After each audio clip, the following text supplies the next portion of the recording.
जय हिंद दोस्तों अगर आपने एएलपी 2024 का फॉर्म भरा है तो ये वीडियो आपके लिए है। आप देख सकते हैं आज 4 जुलाई है और आज जो है रेलवे ने डिक्लेयर कर दिया है कि जो वैकेंसी है 18,799 इसको कैटेगरी वाइज यानी कि किस कैटेगरी में कितनी सीट है, किस जोन में कितनी वैकेंसी है वो आज डिसाइड कर दिया है। तो अब टाइम है कि सबसे ज़रूरी बात यह है कि हमें कौन सा वो जोन चुनना चाहिए, कौन सा जोन सेलेक्ट करना चाहिए जहाँ पे पर सीट कंपटीशन कम हो, जहाँ हमें आसानी से उस जो है एग्ज़ाम को पास करने में आसान हो जाए। तो मैं इस वीडियो में यही बताऊंगा और इस पे मैंने बोर्ड पे सारी वैकेंसी को मैंने एक तरीके से लिख लिया है जो कि कैटेगरी वाइज लिखा है, यानी unreserved, SC, ST, EWS, OBC, ये सारी कैटेगरी को मैंने यहाँ पे लिख लिया है। अब आपको एक एक करके मैं बोलते जाऊँगा और आपको डिसाइड कर लेना होगा कि इसमें से आपके लिए सबसे सेफ जोन कौन सा होगा।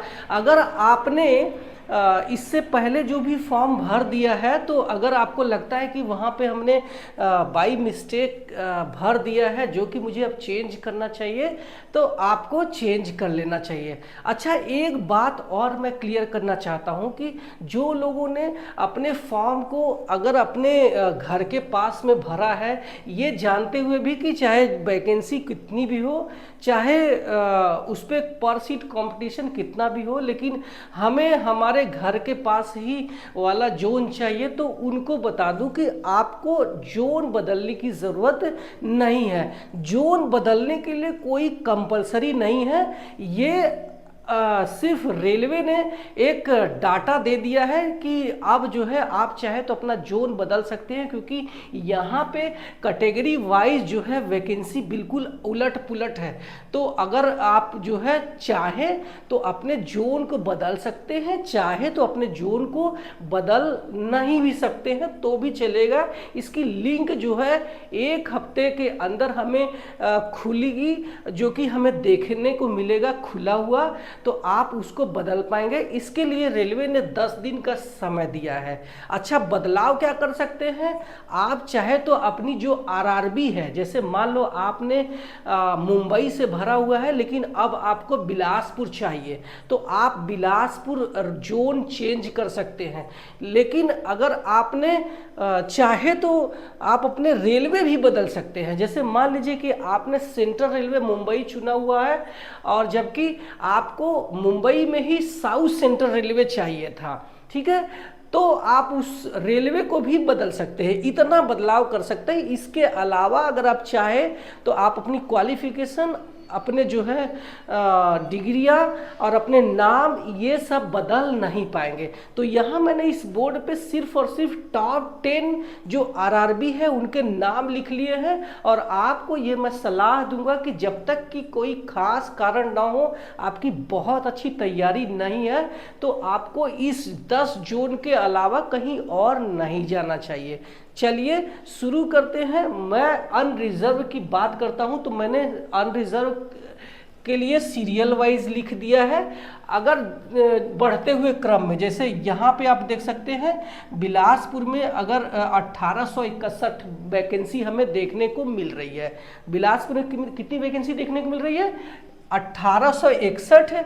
मुंबई में 742, बेंगलोर में 640, प्रयागराज में 514, भोपाल में 508, कोलकाता में 437, भुवनेश्वर में 412, अहमदाबाद में 349, मालदा में 370। ये हमें टॉप 10 वैकेंसी है, ठीक है। तो अगर आप यूआर में आते हैं, यूआर का मतलब है कि सामान्य वर्ग में आते हैं, लेकिन आपने ईडब्ल्यूएस का आरक्षण लेकर के इस नौकरी में, इस जो है रेलवे में के एग्ज़ाम में नहीं बैठ रहे हैं, प्योर आप जो है उसमें बैठ रहे हैं, सामान्य वर्ग में आते हैं तो ये 1861 वैकेंसी है, जो कि बहुत बड़ा नंबर है। अगर आपको चाहिए कि हमें सेफ जोन चाहिए और जिसमें वैकेंसी भी ज़्यादा हो, तो मुझे लगता है कि आपको बिलासपुर चुन लेना चाहिए।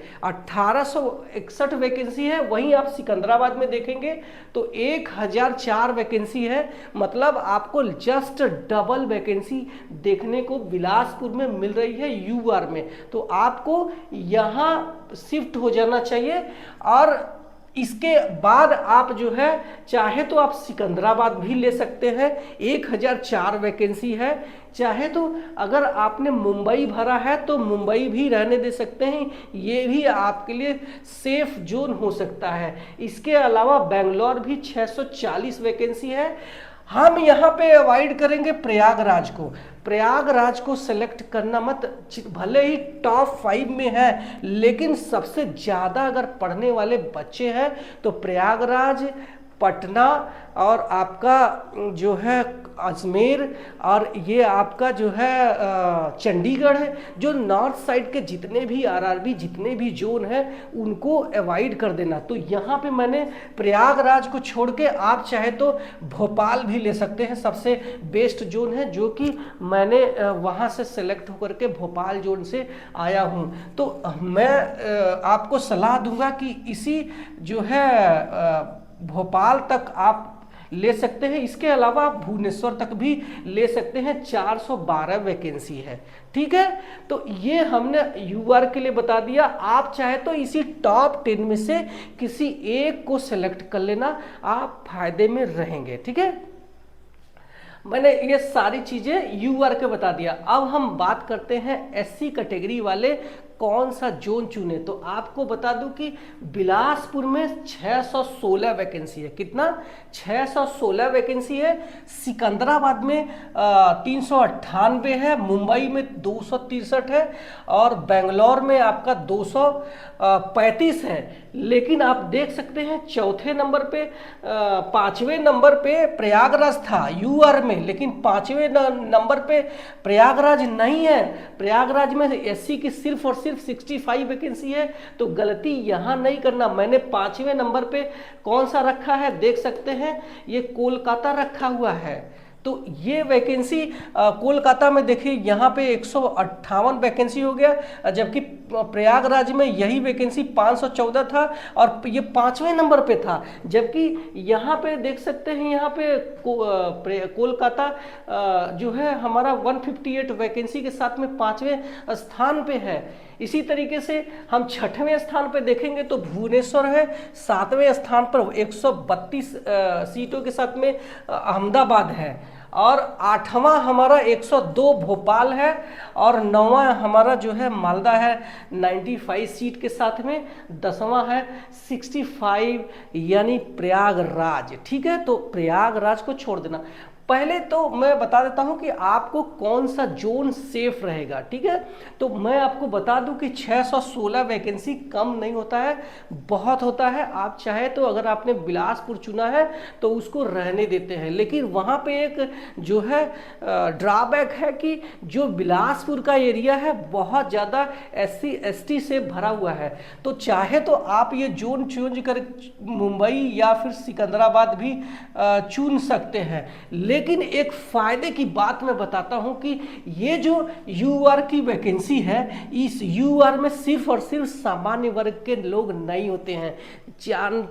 आपकी जानकारी के लिए बता दूं कि जो यूआर की सीट है इसमें SC ST और OBC और EWS सारे लोग क्वालिफाई कर सकते हैं। तो अगर आप इन 616 और 1860 मिला दे तो 2500 के आसपास वैकेंसी बन जाती है। तो आपके लिए बिलासपुर भी सबसे सेफ हो सकता है। ठीक है, इसी तरीके से सिकंदराबाद में आप देख सकते हैं 398। आप चाहे तो अपनी सुविधा अनुसार इसी 10 आरआरबी में से सेलेक्ट कर सकते हैं। ठीक है, तो ये तो हो गया हमारा एससी कैटेगरी के लिए। अब हम आते हैं अपने एसटी कैटेगरी पर आते हैं। तो अगर आप एसटी कैटेगरी में आते हैं तो यहाँ पे वैकेंसी देख सकते हैं, बिलासपुर में 350, वहीं सिकंदराबाद में 223 है, मुंबई में 130 वैकेंसी है, बेंगलोर में 118 वैकेंसी है। ठीक है, प्रयागराज में 63 है, तो यहाँ पे जाने का नहीं, यहाँ पे जाने का नहीं।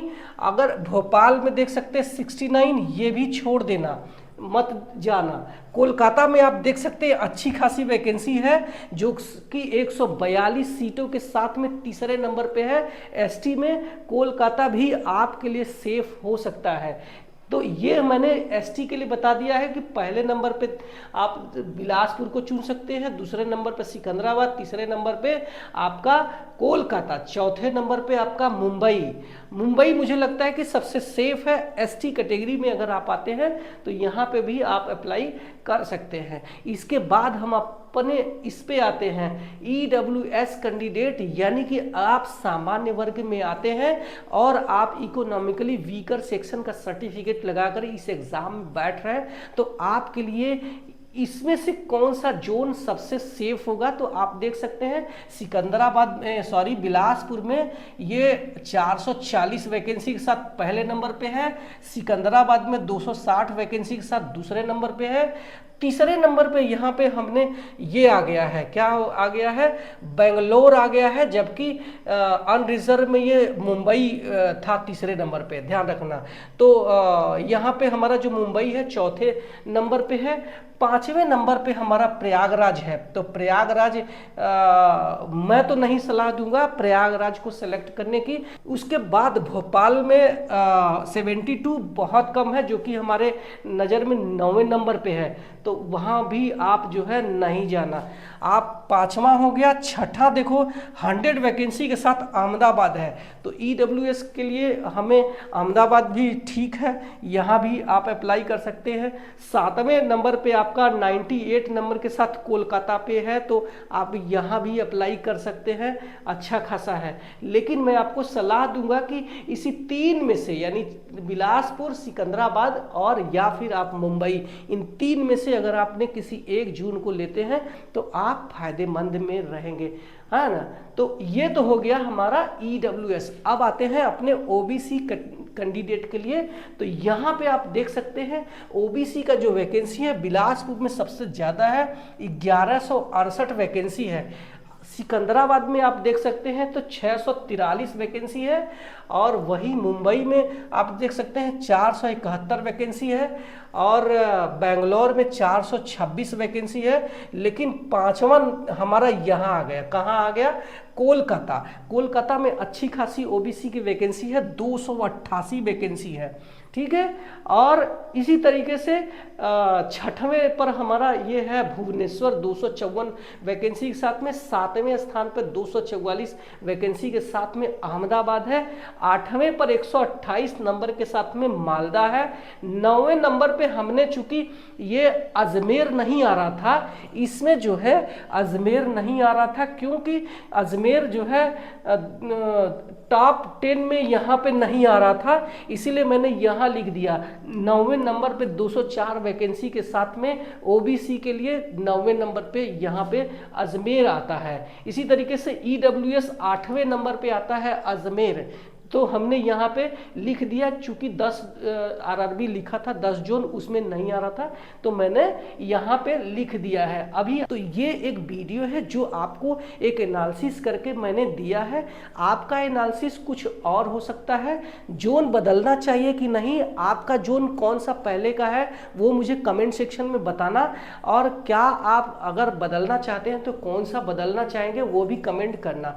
और भी आपका कोई सवाल होगा तो इस कमेंट सेक्शन में करना, मैं रिप्लाई करूंगा।